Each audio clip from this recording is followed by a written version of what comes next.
My Little Avengers by Koolerkid. Chapter 3.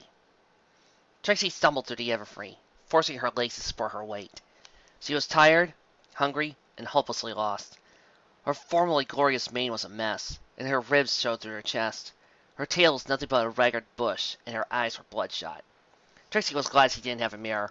She was probably an awful sight.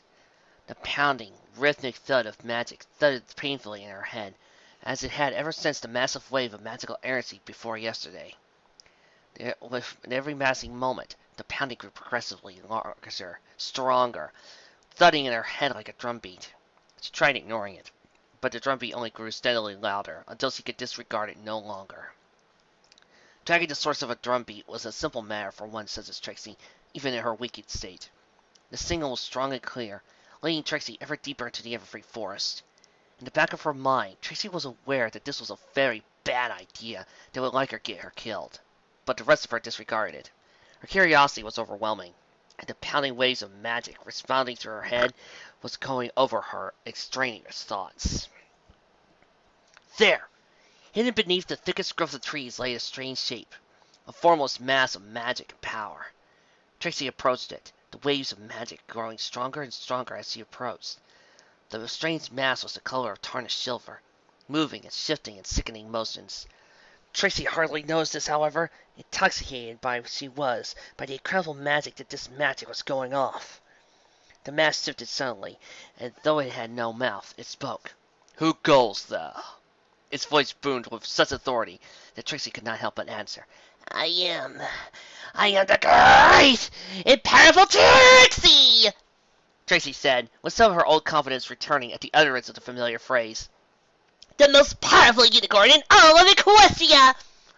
The mask shifted again, and Trixie had the oddest feeling it was regarding her. After a pause, it spoke again, its voice much softer now. But of course. Your reputation precedes you, O great and powerful Trixie. Tales are spread far and wide of your great deeds. I did not recognize you in this state." Trixie began to rise, focusing on the flowery. "What brings such a powerful being so far from civilization, where others can bask in your presence?" Trixie did not want to talk about it, though she found herself unable to resist the answering of the voice. Trixie was humiliated. That two-bit, small-town, bumpkin maid's Twilight Sparkle embarrassed Trixie in front of all of Ponyville. Now no pony will take Trixie seriously anymore. Trixie can hardly show her face in any town without being jeered and mocked like some sort of clown. Tears were starting to leak from her eyes, but she was unable to stop them or make her mouth stop talking. Now, this forest is Trixie's only refuge for the mocking of other ponies, and even here Trixie stars. But Trixie shall not despair, for Trixie knows that one day she shall have her revenge on Twilight Sparkle, and all of Celestia shall acknowledge her as the most powerful unicorn of all time! She tried to finish triumphantly, but her face fell flat, feeling more like a whine-deer proclamation. She blinked. What in Equestria had possessed her to spill her soul to some mysterious blob of talking goo? She never told any pony these things. Not to any pony would ever care to listen. The silence was broken suddenly, as the voice began to laugh. A deep, booming laugh filled the forest, and Trixie felt her despair turn to rage. "How dare you! How dare you laugh at the great and powerful Trixie! Just who do you think you are to laugh at me that way?" "Forgive me, oh great and powerful one. I am very old, but you make me feel young again. You remind me of myself in my youth." The mass began to stir again, gathering in on itself and coalescing into a solid figure. "As for who I am..." Trixie gasped as an alicorn began to take shape. A mighty creature, larger than any pony Trixie had ever seen. His coat was a dark green, his mane pale, sickly yellow. His cutie mark was a large, twisting snake tied in a knot. His wings looked oddly stunted for an alicorn, far too small for his large frame, but his horn was larger and longer than any Trixie had ever seen. She couldn't help but cower as the magnificent stallion introduced himself. "I am the trickster, the deceiver, sorceress. I am the doom of Asgard, and the loss of its inhabitants. My magic is unrivaled. My plots topple empires. I am the most powerful unicorn who had ever lived in the last of the old gods. I am Loki! He rose up higher and higher into the air as he spoke, his voice rising with each sentence. He looked down at the terrified unicorn on the ground and grinned, dropping slowly toward her and hovering his head and close to whisper in her ear. And I have need of an apprentice. You can do it! Go, Thor! Plague, this is a very difficult task. Please be silent! Big Mac sighed along Almonier, focusing on the tree in front of him. He knew it was possible. He could remember Thor doing it, so easy to mix it up, 1,000 times before. It was child's play. It was Thor's greatest skill. He could feel the Pegasus magic floating through his wings, and he seized a hold of it, pushing through his body into the hammer. The energy gathered, seized in the hammer's head, and crack!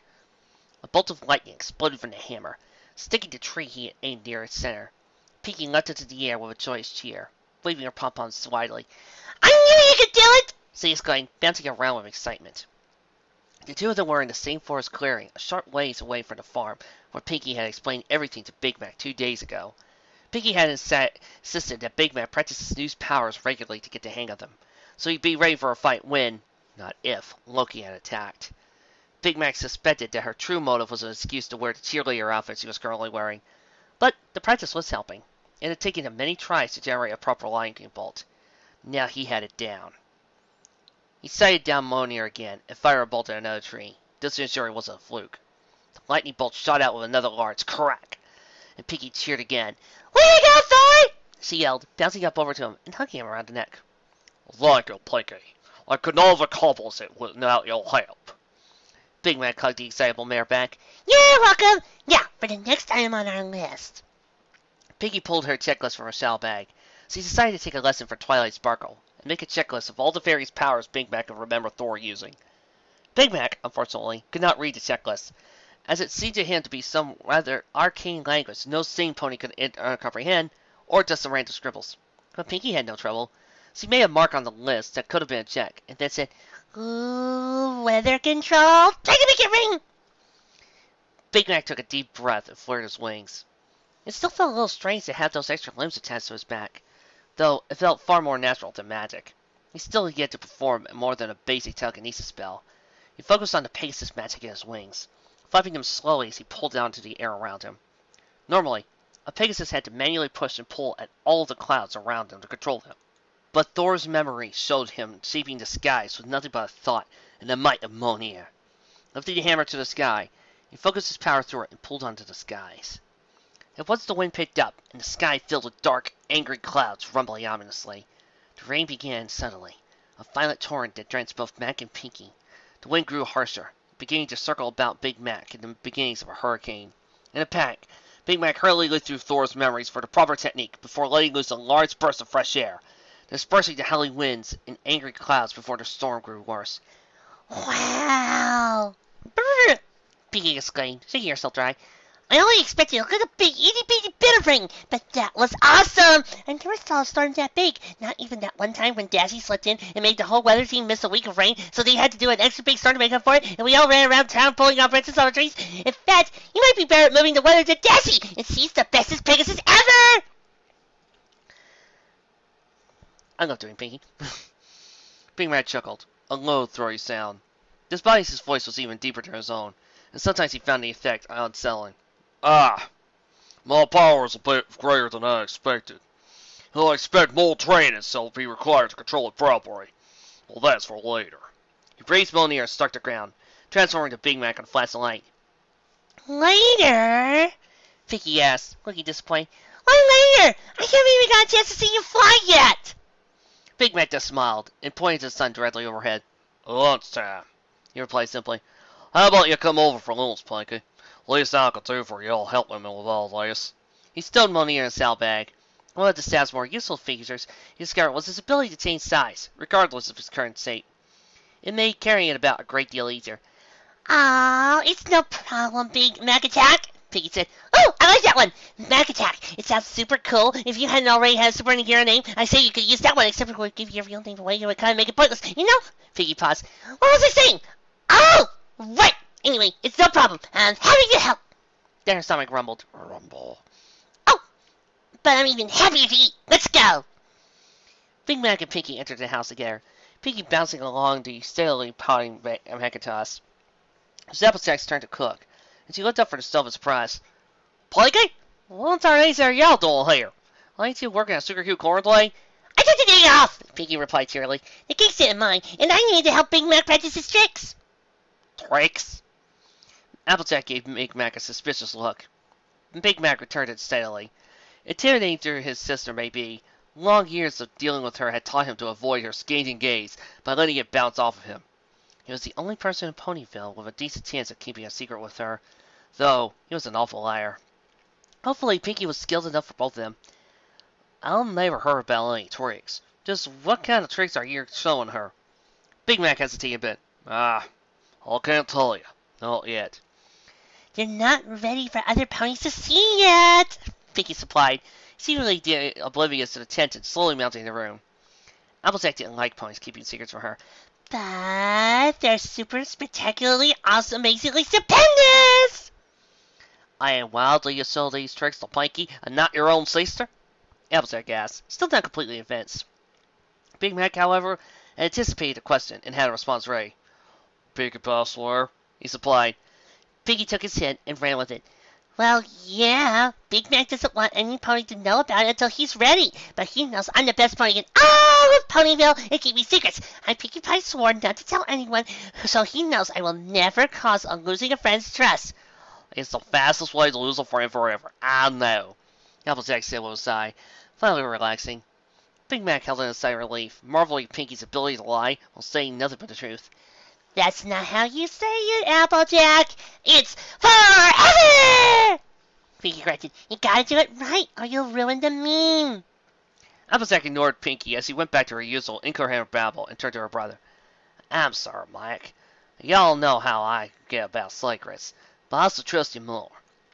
I know I'm not the best pony to tell your secrets to if you won't clap. She chuckled half slowly. Well, hell's about lumps. Big Mac, relieved at having the subject dropped, said only, Yup. Flying high above the ground, several hours away from Ponyville as the Pegasus flies, was the majestic city of Cloudsdale. Formed of clouds made sturdy of wood or stone by talented Pegasi builders, Cloudsdale was home to some of the most unique, impossible, and majestic architecture in all of Equestria, thanks to the almost weightless nature of the building material. Heavyweight, however, had little time for admiring the scenery, being far too pushy to pressing it past its breakneck speeds. At last, he thought he was going fast. Brawly was several feet ahead, still pulling away at an alarming rate. Huffing and puffing, the dark brown Pegasus pumped his wings as hard as he could, going to a slight dive for extra speed. It was no good. Brawly crossed the finishing line first, and waited with a smug grin, while Wait caught up with and landed on the cloud next to him. That's another win for me, dumbbell. Brawly glowed, using Wait's hated nickname, just because his cutie mark was a dumbbell. Don't know why you even keep racing. You're too bulky to fly like a real Pegasus. Heavyweight just glared at his former victim. Back in flight school, Brawly had been the favorite target of Wait and his gang, right up there with the clumsy Rainbow Dash. Ever since Brawly discovered how much faster he was than his tormentors, though, the tables had turned, and everything went downhill from there. Being stronger was no help in a race. In fact, all that extra muscle was just slowing him down. Sort it, Brawly. Just wait. One of these days, I'll catch up with you. Sure you will, deadweight. Later. With that, Brawly spread his wings and took off, leaving Heavyweight to glare horse apples! Well, that was unimpressive, came a mare's voice from behind him. He spun around to see a stunning blue unicorn standing on a cloud behind him. Her mane was like spun silver, and she wore a pointed hat and cape that looked like they were spun from the night itself. Her cutie mark was a wand, surrounded by a cloud of pixie dust. I had expected the self-proclaimed strongest Pegasus in Cloudsdale to at least put on an entertaining show. But then, I suppose you're a disappointment all around, aren't you, Heavyweight? Heavyweight snarled into a strange mirror. How the heck did a unicorn get up here? And how do you know my name? Meredith smiled. For a unicorn of my talents, a simple cloud walking spell is but a trivial matter. As for you, I know a great many things about you. How, at an early age, you discovered your cutie mark for unusual strength in a Pegasus. How you used your greater strength in flight school to bully others, to be at the top of the pack. How every pony else grew up, and you learned all that muscle is just useless weight in a dead race, making you the slowest flyer in your class. How your two favorite victims, Burrelli and Rainbow Dash, have reversed the roles of tormentor and tormented. The mayor smiled, a friendly grin that put Wei at ease, despite his panic mere moments earlier, and how much the strange mayor knew about him. He never noticed the magic tickling his brain. And I know one more thing. What was that? Heavyweight asked, feeling slightly excited and not knowing why. Unicorn leaned in and whispered, I know how you can get even. Her horn began to glow with a sickly green light. Oh man, that was good! Piggy happily said as she and Big Mac left the house, with Piggy bouncing merrily in front. I never knew Applejack was so good at making treats. I mean, I was kind of worried after the whole thing with the baked bands, I guess, but that was just because he was all loosey-goosey from all that work, because he's actually really, really good. Big Mac chuckled slightly. Yep, I'll remember that. That was the time she tried to book the whole orchard by herself, right? Feel like darn Leo killed herself with that one. He smiled. She does make a mighty good meal, though, doesn't she? Yeah, she... Wait! Piggy stopped suddenly. Her face turned grave.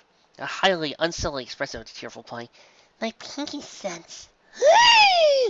She gasped out before a powerful set of shatters overtook her, causing her to shake violently before collapsing to the ground. Plaky? Big Mac bent down to help her out, worried for his pink assistant. Piggy pushed away. No time. Something bad's about to happen to Ponyville. I don't know what, but it has something to do with Loki. Go! Hurry! Big Mac looked at her for a moment, concern in his eyes, before turning racing for Ponyville, pulling out Monier as he ran. As a side note, guys, before I start the next chapter, I just want to point out that this is probably the first time in my history of doing these live reads that Trixie is the bad guy in all this. Seriously, look back at all my previous stuff. I have yet to do Trixie as a bad girl. Should you take pride in that? Yes, Trixie should. Chapter 4. Rainbow Dash pumped her wings, trying to gain altitude. Her wings burnt, and she gasped for air as she tried to climb high enough for her signature move, the sonic rain boom. Surely, no pony could keep up with her then. It didn't really matter, actually. Long before she reached the required height, she felt a heavy impact on her side, sending her spinning through the air as her tormentor laughed. Dash barely managed to right herself before crashing, glaring at the pony who had been toying with her for the past 10 minutes. What's wrong, Rainbow? Crash!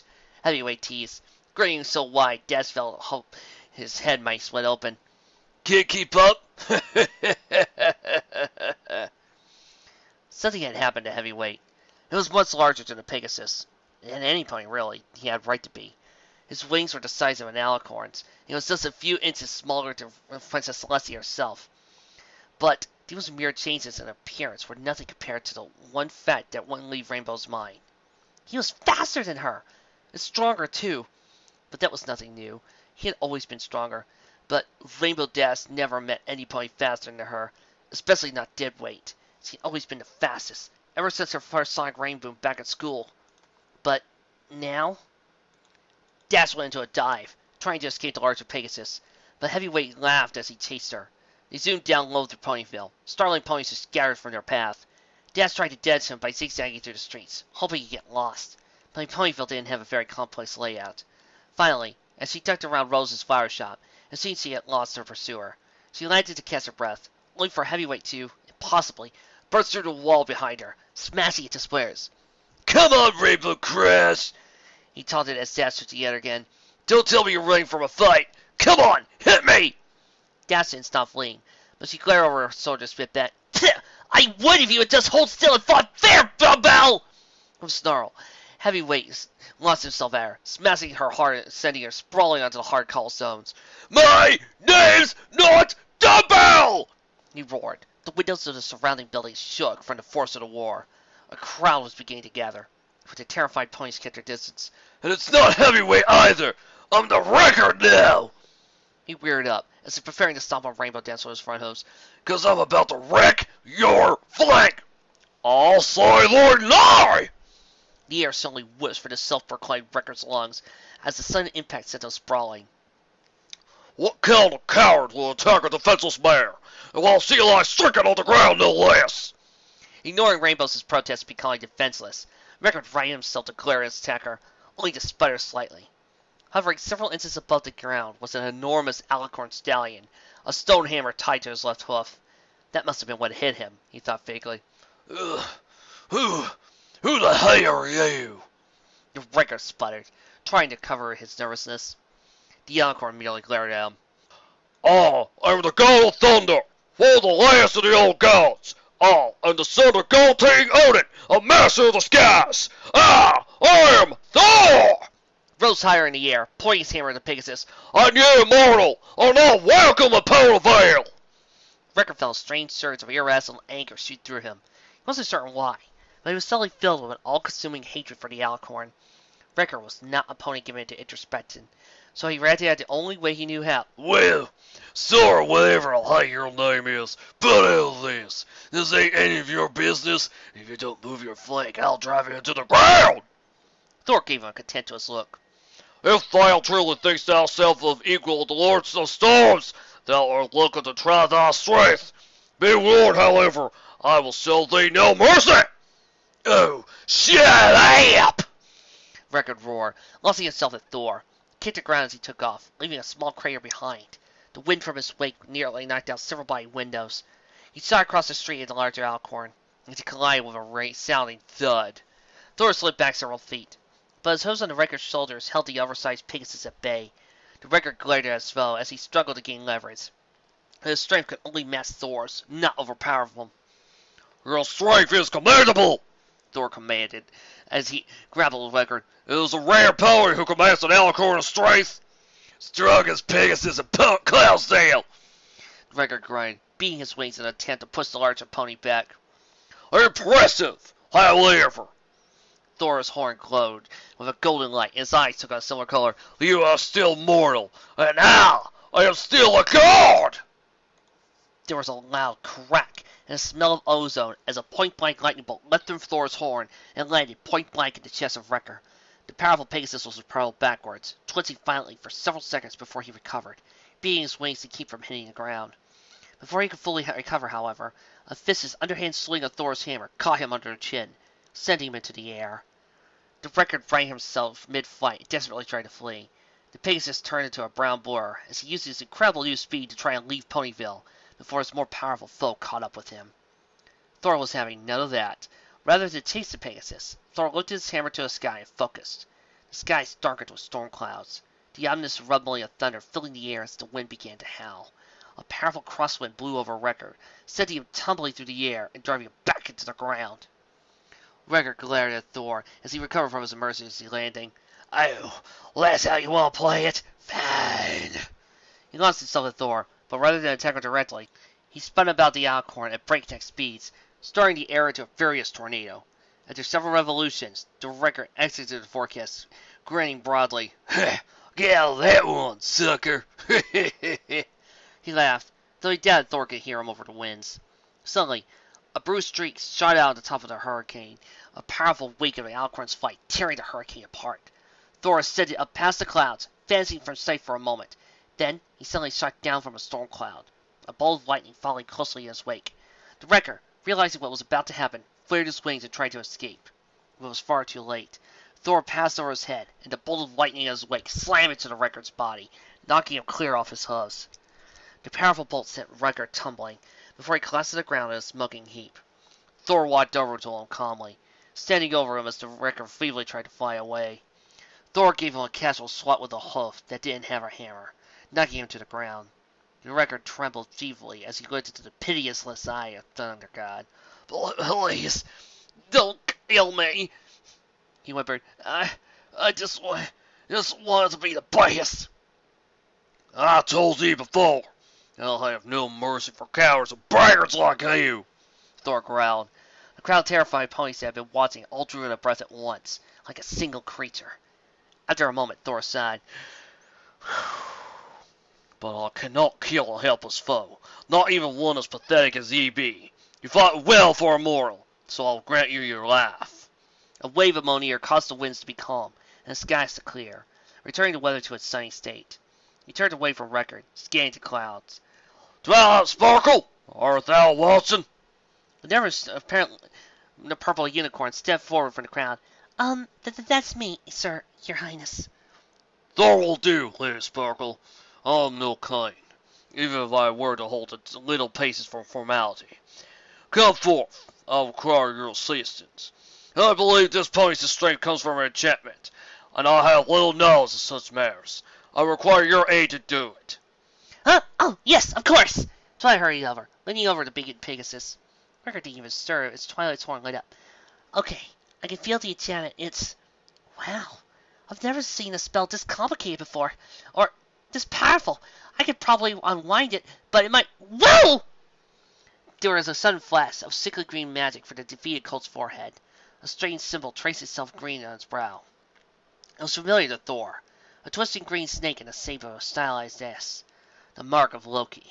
The powerful magic contained in the symbol left from the Record's forehead towards Twilight's horn. But Thor was faster.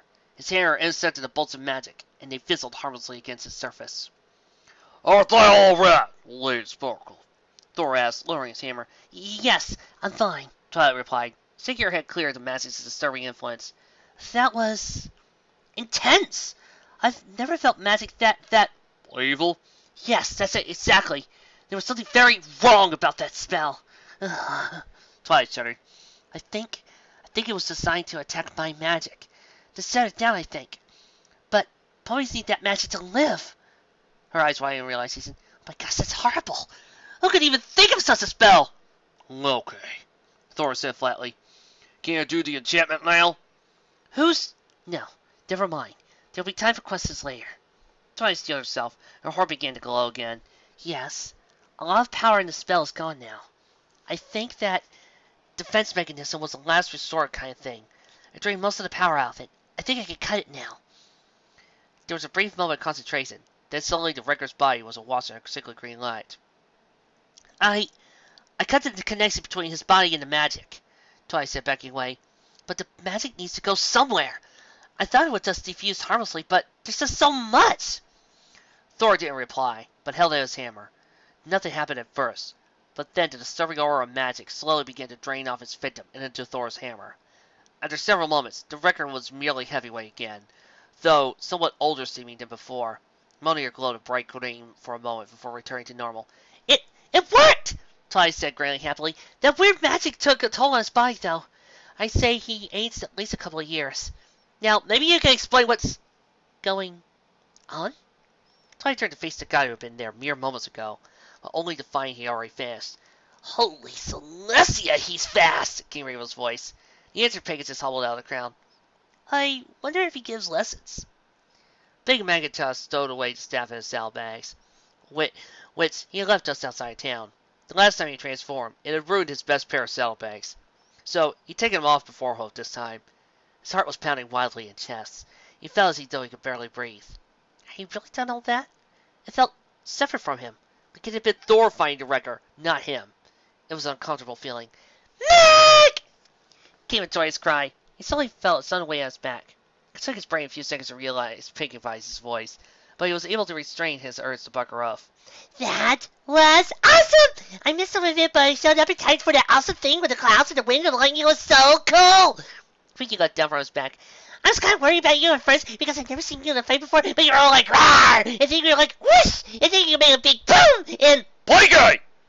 Big Mac barked, stopping the painfully tearful pony mid-bounce. Call out, will ya? Some ponies will hear ya. He turned away, not looking at her. Pinkie gave her a concerned look. What's wrong, Mackie? You did great. You're a real hero. No, I ain't, Max said dejectedly. At least, Thor ain't. I did too good, Planky. I heard another pony. That ain't something to be proud of. It's almost like I wasn't me. Like I was Thor, not Big Mac anymore. I wanted to hurt him. I don't think I'd care much if I killed him. Hey, I was trying to kill him, or at least hurt him real bad. What kind of pony does something like that? What kind of pony wants to hurt another pony? Big Mac ordered his head, saying, I'm no better than that Wrecker feller. That's not true, Pinky insisted, her face very close to Big Mac's. She had an unusually serious expression on her face. That girl was a bad pony, Mac. He wanted to hurt other ponies just to make him feel better than them. You stopped them. That makes you the good pony. But I wanted to hurt them, Big Mac protested. I wanted to make him hurt for what he tried to do. That's not what a good pony does. Pinky shook her head finally. No, you don't get it. You were mad that he was hurting some pony you knew. You wanted to protect other ponies, and that's exactly what a good pony does. I think maybe Thor is a little more violent than you, but he comes from a different time. He's a warrior. That's what he does. That doesn't make you a bad pony. It just means that you have to be careful, okay? Big Mac was surprised at the party pony's insight, but smiled. Thanks, Blinky. I think I need to hear that. Dave frowned again. Thor and I are pretty different. What if one day I don't change back? What if I lose myself? I forget to be how Big Mac. Don't be silly, Pinky said, all smiles again. That'll never happen. How can you be so sure? Big Mac asked, giving Pinky a quizzical look. Simple! You're friends, Pinky said, giving the Sally a long hug. As long as you have friends, you'll never, ever, ever, ever, ever forget who you are. Because they'll always be around to remind you. Big Mac gently pushed Pinky away. I don't have a lot of friends, Pinky. Me and Carrot Top get along pretty well, and I'm friendly with Feather Down and Charlie and a few other ponies in town, but not a whole real lot of friends. No time for friends when you got a farm to take care of. Pinky's eyes got wide and teary. That's so sad, she exclaimed. You must be so lonely. Not really. I got my family. Yeah, my farm. Big Mac shrugged. That's not enough. Everybody needs friends, Pinky insisted, tinkering broadly. Oh, I know. I'll be your friend, Mackie Packy. I'm already friends with Applejack, so I'm already down on the farm all the time. Now I'll only come to visit you, too. She hugged him again, and this time Big Mac didn't push her away. You'll be the best friends forever! She cheered. And if you ever forget who you are, I'll just throw you a party until you remember. If that's a Pinky promise. Cross my heart, hope to fly, stick a cookie in my eye. Big Mac smiled at her, and something suspiciously like a tear formed in his eye. Thanks, Blinky, he said, hugging her back. That means an awful lot. You're a good friend, Blinky. Thanks, Pinky said, hugging. Oh, you know what this calls for? I'll have an idea. Bing! Sister. Luna poked her head into Celestia's room. There's something the matter. The princess was missed at dinner. Celestia was laying on her bed, facing away from the door, but she turned toward her younger sister, grinning from ear to ear. Oh, Luna! Just the pony I wanted to see. Look at this! She levitated a scroll over to her sister. Luna took a hold of it with her own magic, recognizing the handwriting that of Twilight Sparkle, her sister's student and Luna's personal friend. Luna's eyes went wide as dinner plates as she read the letter. This cannot be! A new alicorn, fully grown, in Ponyville! And not Twilight Sparkle. Silly! One of us would have noticed in our many visits. You and I both appeared fully grown from nowhere, sister, Celestia reminded her. It's not impossible that this stallion did the same. Our birth was caused by the magical spike that gave Equestria magic, Luna retorted. One of us would have noticed such... Oh. Yes. Don't you remember? That magical surge a few days ago. A new kind of magic. We thought it was the birth of an alicorn, and it was. We were just wrong about the age. A stallion, not a foal. Celestia frowned. What worries me is this Loki. Twilight says the new alicorn mentioned, considering the complexity of the enchantment laid on young heavyweight. Do you think there's another? Luna asked graciously. 2 new alicorns. There's much we don't know about our own nature, Luna, Celestia said thoughtfully. Perhaps alicorns always come in opposing pairs, as we did. You and I represent the night and day. Perhaps these two represent something similar. Good and evil, perhaps. Or it could be entirely wrong, and this Loki could be something else altogether. There was only one who would know this would be Thor himself. Luna agreed, lying next to her sister on the bed. If only there was a way to contact him. Oh, that shouldn't be a problem, Celestia said with a bright smile. You forget, sister. Things have advanced somewhat in your absence. Her horn glowed briefly, ringing a nearby bell to call Silveret. Mere moments later, a butler appeared in the doorway. Proper etiquette? Be a dear and contact the editor of Equestria Daily, would you? Dear Seth. I believe his name is Seth Istow. Tell him I wish to put an advertisement in his paper for a formal celebration to be held here in Canterlot, and have him contact me for the details. It went, your majesty, Koolerkid said, bowing his head and hurrying away to obey his ruler's order. Celestia smiled at her sister. All we need to do is place a formal invitation in the paper, inviting Thor to come visit us here. If it's fair for dramatic as prominent as Twilight's Lair may it seem, a party in his honor to formally welcome to Equestria will be just the thing. A clever plan, Luna agreed, but if he chooses not to attend. Don't be silly, Luna, Celestia giggled. A true gentle cult would never turn down the invitation of a lady. Trixie returned to the clearing where her master had made his home, appearing in a flash of green light. The clearing seemed empty, but a small garden snake slithered up to Trixie and rested its head. Its flesh seemed to glimmer and bulge, till suddenly it grew into a dark green alicorn that Trixie called Master. Report, my apprentice! The god called Loki said quietly. Trixie bowed humbly before Loki, before speaking. Everything went exactly as you hoped, Master. I don't hope, apprentice. I plan. Loki admonished gently. Remember that. Yes, Master. Trixie said with an apologetic tone that she did not feel. It rankled her to call this pony Master, like some subservient being. But the benefits of serving as Loki's apprentice far outweighed the disadvantages.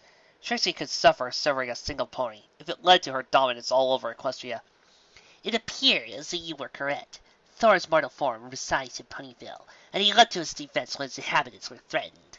The wrecker put up a good enough fight to be impressive, but he gave Thor a little trouble. Excellent, Loki grinned. I'm the princess's student. Trixie scowled at the mention of her nemesis. That little witch survived! I suppose it was too much to hope for the soul seal spell would kill her, but a puff of green fire left her library earlier this evening and went towards Canterlot faster than the eye could track. So, I assume she's told the princess. Loki didn't seem entirely disturbed. It's a shame that the student survived, but in the end it's immaterial.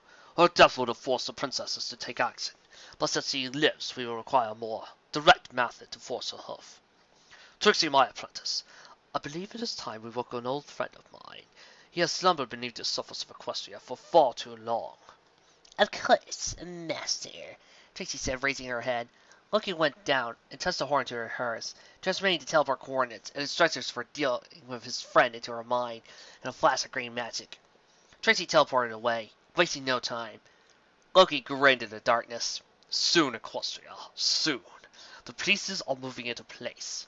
Soon, Equestria will have a new hero. And then...